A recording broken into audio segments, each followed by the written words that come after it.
안녕하세요. LX 인터내셔널. 최근 실적이 크게 흔들리면서 말이 많죠. 영업이익이 곤두박질 쳤는데 과연 이게 그냥 위기의 신호일까요? 아니면 그 안에 우리가 놓치고 있는 엄청난 기회가 숨어 있는 걸까요? 오늘 저와 함께 그 답을 한번 제대로 찾아보시죠. 자, 여러분이라면 어떠세요? 어떤 회사 영업이익이 1년 만에 40% 넘게 그냥 폭삭 주저앉았어요. 이런 상황에서 야, 지금이 바로 투자할 때다. 이런 생각 쉽게 할 수 있을까요? 오늘 분석은 바로 이 딜레마를 풀어가는 과정이라고 보시면 되겠습니다. 우선 LX 인터내셔널이 뭐 하는 회사인지부터 알아야겠죠? 아마 많은 분들이 옛날 LG 상사 하실 거예요. 네, 맞습니다. 그런데요, 이제는 예전에 알던 그냥 무역만 하던 그 회사가 절대 아닙니다. 물류, 트레이딩, 심지어는 자원 개발까지. 말 그대로 전 세계를 무대로 뛰는 종합 사업가로 완전히 변신했다고 봐야 해요. 자, 그럼 이제 본론으로 들어가서 가장 궁금한 것부터 파헤쳐보죠. 도대체 작년에 무슨 일이 있었길래 실적이 그 모형이었을까요? 그 진짜 속사정부터 한번 제대로 까보겠습니다. 네, 바로 이 숫자입니다. 마이너스 40.3%. 2025년 LX 인터내셔널의 영업이익 성적표예요. 뭐 다른 설명이 필요 없겠죠? 이 충격적인 숫자 때문에 우리가 지금 이 이야기를 하고 있는 겁니다. 이 표를 보면 문제가 더 명확하게 보입니다. 근데 진짜 재밌는 부분은요, 매출은 줄지 않았어요. 오히려 조금 늘었죠. 그런데 정작 손에 쥔 돈, 그러니까 영업이익은 4,890억 원에서 2,920억 원으로 그냥 뚝 떨어졌습니다. 이게 무슨 말이겠어요?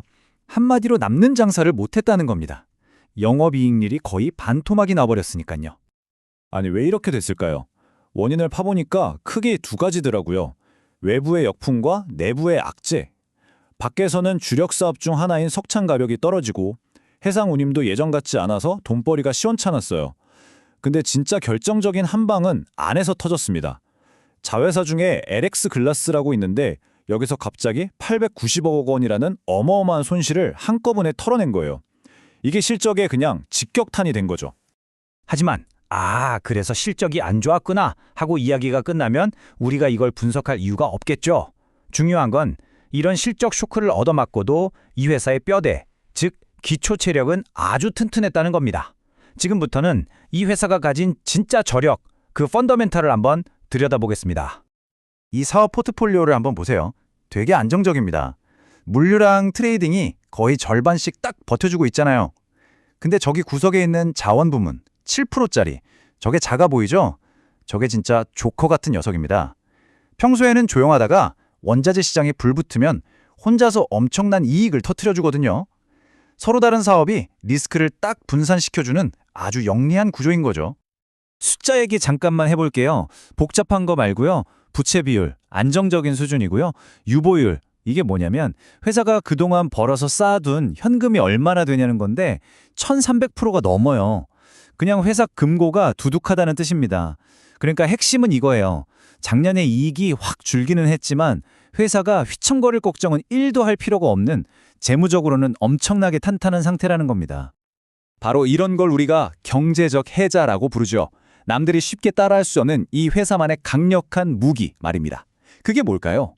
첫째는 수십 년 동안 인도네시아 같은 곳에서 사업하면서 쌓아온 경험과 네트워크. 이건 돈 주고도 못 사죠. 그리고 둘째는 LG그룹이라는 든든한 집안 식구들이 계속해서 일감을 밀어준다는 거. 이 두 가지가 있으니까 쉽게 흔들리지 않는 겁니다. 자, 그럼 튼튼한 건 알겠어요. 그래서 어떻게 다시 일어설 건데 그게 중요하잖아요. 2026년 LX 인터내셔널의 부활을 이끌 세 가지 핵심 열쇠, 지금부터 하나씩 공개하겠습니다. 첫 번째 열쇠는 미래 먹거리, 바로 니켈입니다. 전기차 배터리의 핵심 원료죠. 이 사업이 이제 본격적으로 시작됩니다. 두 번째는 과거의 주력이었던 석탄의 귀환입니다. 바닥을 찍은 줄 알았던 석탄 가격이 다시 오르면서 수익성이 회복되고 있어요. 마지막 세 번째 열쇠는 바로 주주입니다. 주가가 너무 싸니까 정부의 밸류업 프로그램에 맞춰서 배당을 확 늘리는 것 같은 강력한 주주 환원 카드를 쓸 가능성이 매우 높습니다. 이 차트 좀 보세요. 현재 상황이 얼마나 비정상적인지 한눈에 보입니다. 회사의 자산 가치 대비 주가를 보여주는 PBR이 고작 0.4배예요. 이게 무슨 말이냐면 지금 당장 회사를 다 팔아서 정리해도 주주들이 주가보다 2.5배는 더 많이 가져간다는 뜻입니다. 경쟁사들이 1.3배, 1.5배인 걸 생각하면 말 그대로 3분의 1 토막 가격에 거래되고 있는 셈이죠. 시장이 이 회사의 가치를 엄청나게 외면하고 있다는 겁니다. 자, 이제 모든 조각이 거의 다 맞춰졌습니다. 지금까지의 분석을 바탕으로 가장 중요한 질문에 답을 해봐야겠죠. 그래서 어떻게 투자해야 할까? 지금부터는 구체적인 투자 시나리오와 가격 전략을 짜보겠습니다. 모든 투자에는 좋은 점과 나쁜 점이 있죠. 이 투자의 가장 큰 매력은 뭐니 해도 압도적인 저평가 상태라는 것, 그리고 높은 배당을 기대할 수 있다는 점, 또 내년에는 실적이 좋아질 게 거의 확실하다는 겁니다. 반대로 리스크도 분명합니다. 원자재 가격에 따라 실적이 널뛰기를 할 수 있고요. 니켈 같은 신사업이 진짜 돈을 벌기까지는 시간이 좀 필요하다는 점을 꼭 기억해야 합니다. 그럼 구체적인 가격 전략을 한번 보겠습니다. 매수하기 괜찮아 보이는 구간은 32,000원에서 33,000원 사이로 보입니다. 그리고 1차 목표가는 과거에 매물이 많이 쌓여 있는 저항선 38,000원으로 잡을 수 있겠습니다. 하지만 가장 중요한 건 리스크 관리죠. 만약 주가가 3만 원 아래로 떨어진다면 그건 일단 후퇴하고 상황을 다시 봐야 한다는 신호로 받아들이는 게 좋습니다. 앞으로의 주가는 크게 세 가지 길로 나뉠 수 있습니다. 가장 무난한 기본 시나리오는 내년 실적 회복에 따라서 목표가 38,000원에 도달하는 거고요. 만약 원자재 가격이 다시 뛰고 회사가 배당도 팍팍 쏘는 최상의 시나리오가 펼쳐진다면 48,000원까지도 기대해 볼 수 있습니다. 물론 최악의 시나리오도 대비해야 합니다. 글로벌 경기가 갑자기 꺾이면 27,000원까지 밀릴 수 있다는 점도 염두에 두어야 합니다. 한 분석 보고서의 핵심 결론을 그대로 인용하면서 이 부분을 마무리하겠습니다. 현 가격대는 안전마진이 충분하고 1년 안에 수익을 낼 확률이 매우 높다. 굉장히 자신감 있는 결론이죠. 자, 정리해보겠습니다. 최악의 상황은 이미 주가에 다 녹아든 것 같고 오히려 앞으로는 좋아질 일들이 눈앞에 보입니다. 시장은 철저히 외면하고 있지만 그 속에 숨겨진 가치는 분명해 보이죠.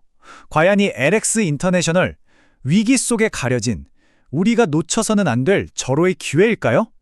최종 판단은 여러분의 몫입니다.